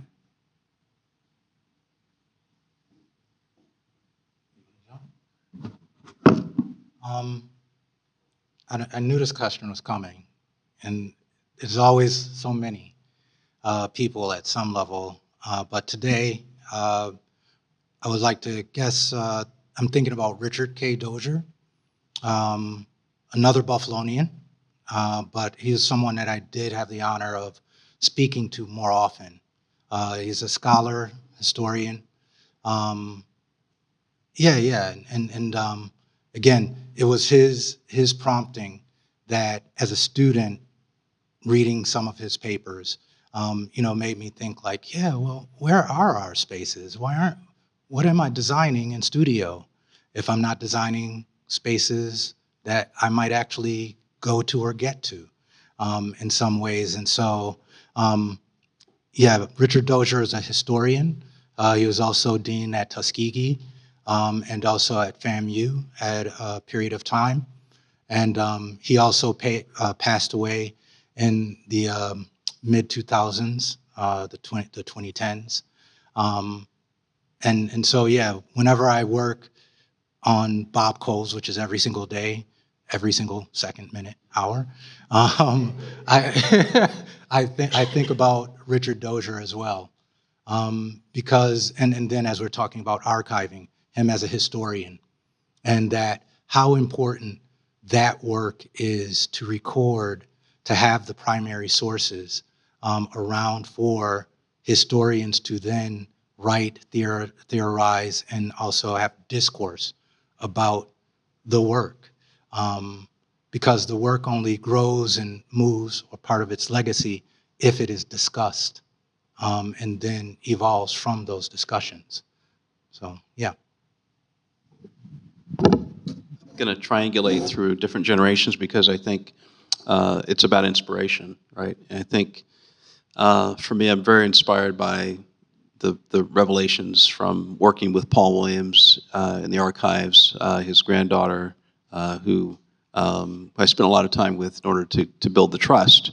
to initiate the conversation of acquiring his archives. But I think, I'm inspired by former students of mine, people I went to school with, including Scott Ruff and Amanda Williams, and also people that are peers of mine that have been inspired by their scholarship and collaboration: Darrell Fields, Mabel Wilson, Charles Davis, Ife Vanable, who's a young scholar at Yale. So I think there's a lot of people that are, again, really passionate about what they're doing, and also intellectually very forward-thinking and progressive in how they're trying to address, I think, some of the vexed legacies of how we were taught, the ideologies of which we're embedded in, and then how we're trying to use that to move outside of those ideologies to create something new, or to delve into them more and find that we were a part of some of those ideologies to begin with, but it wasn't acknowledged. So I think those are the kind of conversations that people are having, work that people are doing, that is inspiring to me at this point in time. I love that you touched on passion, because it's such an important part of moving the mission forward and being committed to the work. Something that I learned actually looking at your work about Paul Williams is that he taught himself to draw upside down, so that when he was speaking to clients, he could ideate with them on the other side of the table and fully form an idea. But he also did that because some people wouldn't want to sit next to him as a Black man. So, for him, showing up every day, having that passion to do the work and build, a better built environment, I think is very inspiring. And just looking at, his inspiring work and his legacy, and also the legacy of Bond and Coles, how do you all believe that we can carry their mission forward and continue doing that work, especially in a very intense and problematic political climate at a time where we're seeing DEI being silenced? How can we kind of answer the call to action that they have all asked us to respond to and carry the mission forward?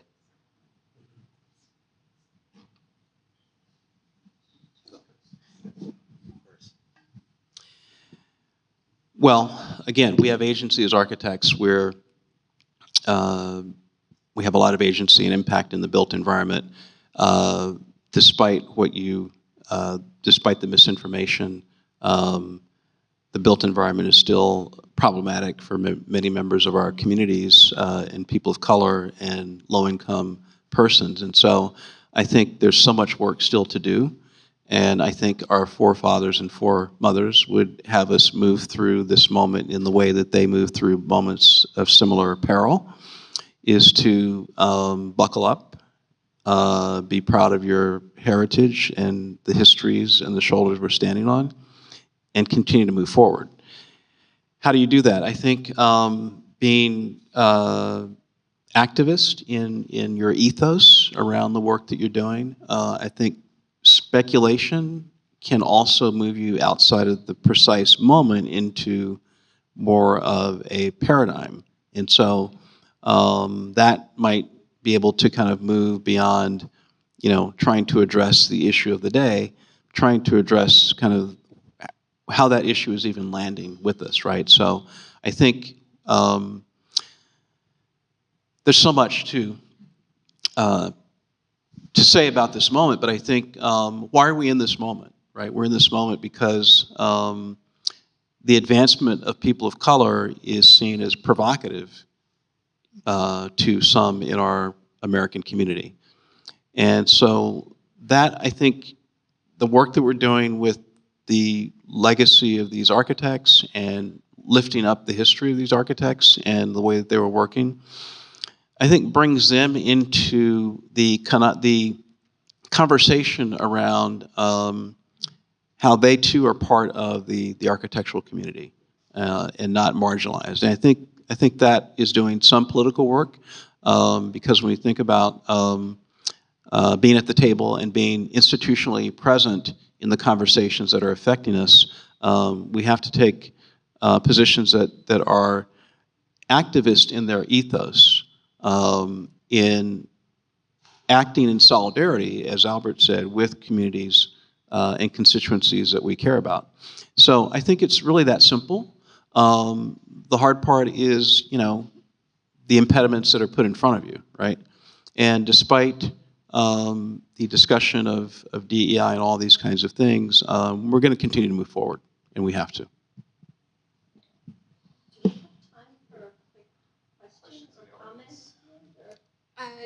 Yes. This will be the last question, then we'll have time for audience questions.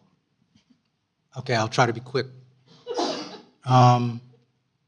So yeah, all three of us are educators as well, if you hadn't already noticed that. And I know I can't imagine doing architecture without teaching. In the office, you're teaching every single second.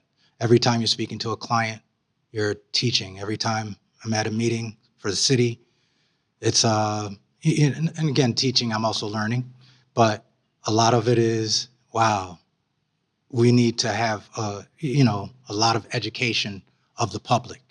And so I really approach this through trying to create activist architects. I've taught at a number of institutions. It's had different incarnations at each institution. So currently I am trying to have students become more engaged in the knowledge of the city, the knowledge of how cities work. But again, cities are too small because there's a lot of folks out in the rural areas as well. So, but again, really having people engage in ideas of policy and how they affect form and what that could mean. And then also in other aspects, I've had to engage students also at the level of design build, and where, it's like, how well do you know the kind of inner workings of how we build? What gets built by whom? And what does it mean to engage that component? So how far does our degree go? How far and how much leverage does our license go? And try to help students, empower students. You are more than just the building that you build. I think we find that out far too late, and I'm hoping they know it like from day one. Yeah.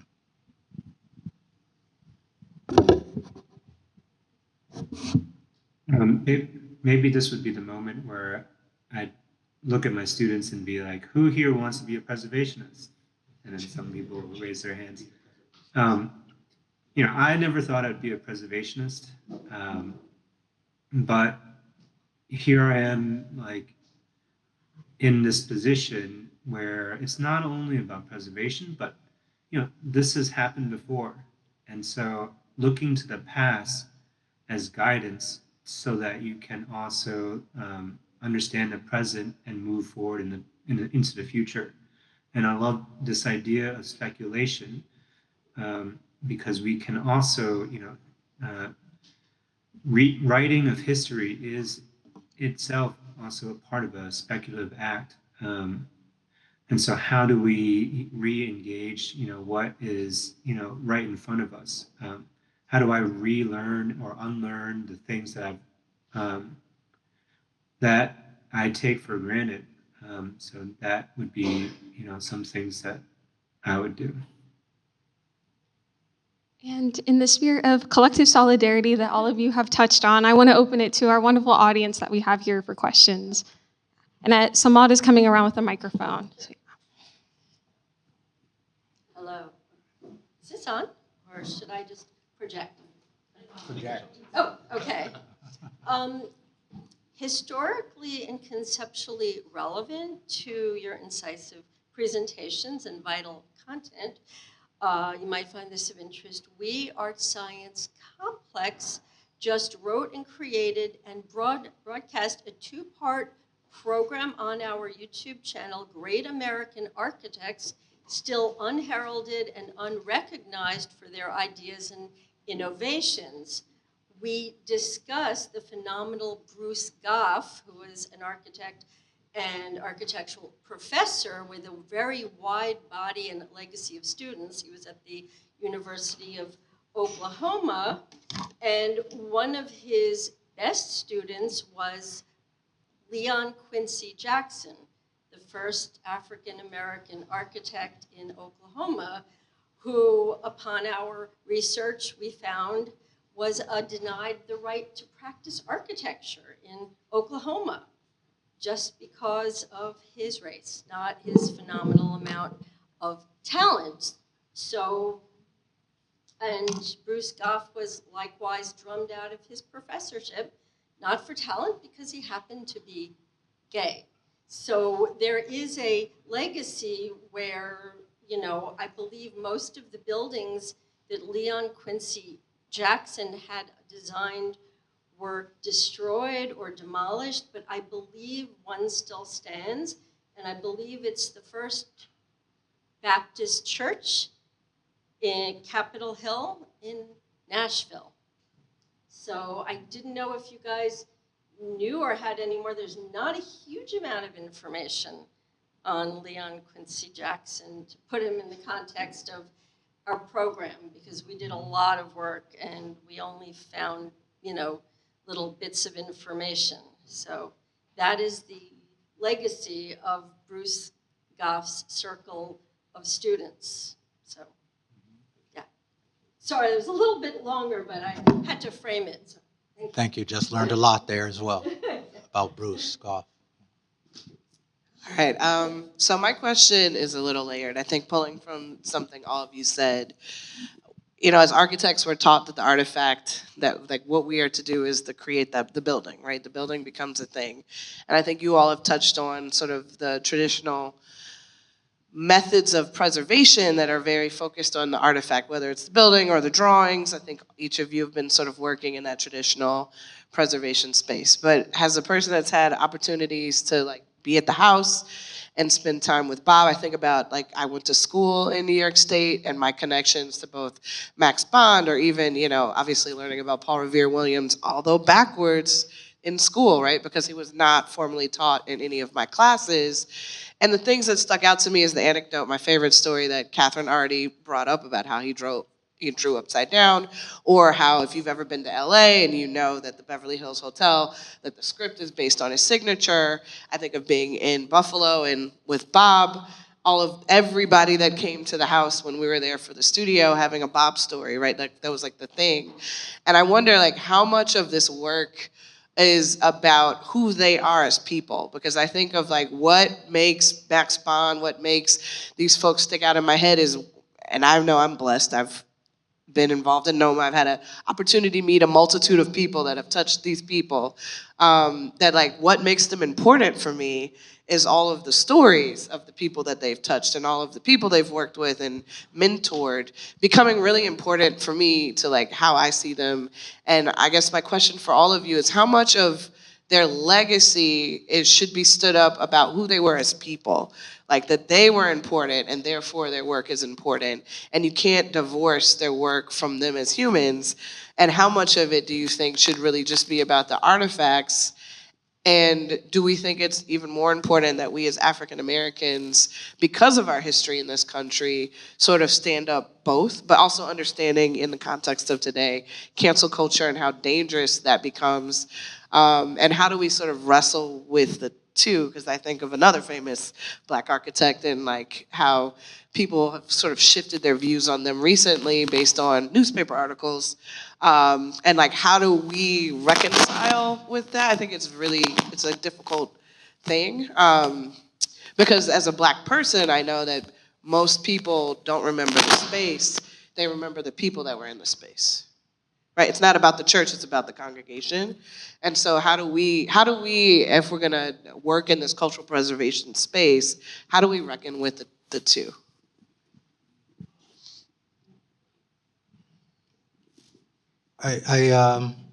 So one way that I'll try to approach it is a question that we also posed in our discussions about this event. You know, how does one select? How do we know what to archive and preserve? And then what when you do find the person, the thing, you know, how do you do that? So I think it's, I don't know if there's a formula for this process. As we all know, it can be very complicated. You know, I know Albert and I, we work very diligently in trying to not fetishize the individual, even though it's in the name of the organization we run. But it's about the work and the activism and the legacy, and not necessarily just the person. The other part of this, I love beautiful things. I love beautiful space. And I love to draw, and I love drawings. And sometimes the drawings aren't so as beautiful as well. But I think we can say that about all the things that we have archived and that we have looked at. We know more today than we did before in the past as far as humans in our society about how do we look at people, think about people in their complete context as opposed to their individual. And I think we can just move forward with that in mind. But I think for me, the more we are able to empower more people to at least hold on to their own personal archive and disseminate some level of their archive, and then when time does come, or if you know, the work is there, or at least the thread is there to move towards. I think it's a good question. I think in the context of just specifically Paul Williams, I think there's three different angles to the person, right? So I think on the one hand, he's an architect, and we want to look at him as an architect. When we talk about, you know, Le Corbusier, and, you know, we don't say what was he doing, you know, in his off hours, or what was he, you know, we look at Le Corbusier as an architect. So let's look at Paul Williams as an architect, number one. Number two, I think part of your question goes to maybe the notion of how does the character of the person show up in the architecture of their work? And I think that question will be addressed initially in some of the activities that we're doing, because I do think that Paul Williams was an important leader, even though even by some of the Black community caricatured as not being progressive. So we're going to deal with that conversation as well. Thirdly is where the two intersect, right? Or if they do. And so I think those are three different angles. I think you'll see some formulations around those in the different convenings and the work that's produced in the exhibitions. But I also think that we're not the arbiters of the legacy of Paul Williams. We're the introducers of the legacy, but the archives will be open to anybody, and we will have scholars and others doing all kind of work on him. We don't really have biographies of Black architects, but they're coming. Brian Goldstein, as you know, is working on a biography of Max Bond. Gail Kennard is working on a biography of her father, Robert Kennard. So we're going to get more information to fill out those narratives, which is great, and hopefully there'll be you know, a biography of Paul Williams at some point. Karen Hudson's done a lot of, has done several books with a lot of biographical information, but there's not really a biography of Paul Williams, which I hope, you know, somebody will do. But I think that initially it's elevating a lot of these architects to statuses that they have not been in. And I think to do that, you have to start with the work itself and them as an architect.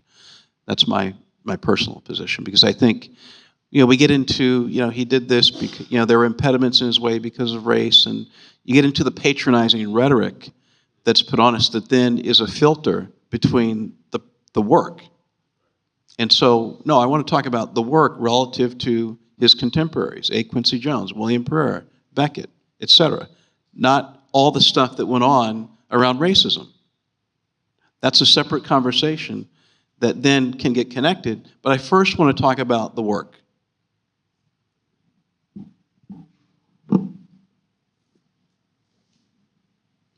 I mean, I like how it was framed, Milton, like there are multiple ways to engage in this. And I think, you know, to avoid the either or, you know, do we talk about the architecture or do we talk about the architect? Is the first maybe path forward, because I think we can hold both realms and then also talk about the space in between. And also understand, you know, the complexity of the time and the complexity of these individuals, and how do we, you know, we can learn from this. And maybe the more important path forward is not whether, you know, to grapple with this, but also to like us collectively develop a language that we can have some conversations that can, you know, Coles and Bob Coles and Sylvia Coles, you know, it was an interracial marriage, and you know, there were difficulties throughout their lives, and how this kind of played out. So how do we talk about some of these issues? So, you know, developing a space to actually be able to discuss these things also helps, I think, to you know, talk about the architecture that actually happened. You know, for example, how do we talk about budget in relationship to some of the buildings that Coles is designing in Buffalo, when we talk about the storied history of Buffalo's, you know, Frank Lloyd Wright, Louis Sullivan, Guarantee Building, all these things. This is done in a time where there was, you know, a lot of money in Buffalo, but you know, Coles is designing in a different era. So again, trying to figure out other other frameworks to engage in these sorts of conversations.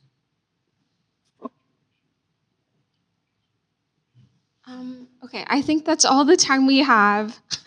So I just wanted to say thank you to J. Bond for bringing us together for this event. This is the 15th year of it, and I'm so excited for the future conversations that we'll have. Thank you to all of you for coming. Thank you to our wonderful panelists.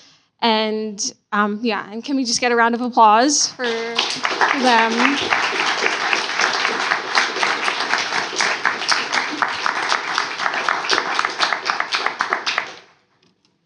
And then I just wanted to say that, you know, we're all here because we believe in the promise of architecture to do good. So I hope this was a great discussion for all of you, and that you will carry forward some of the wonderful provocations and initiatives that we're all putting forward to build a better future into existence. So thank you all.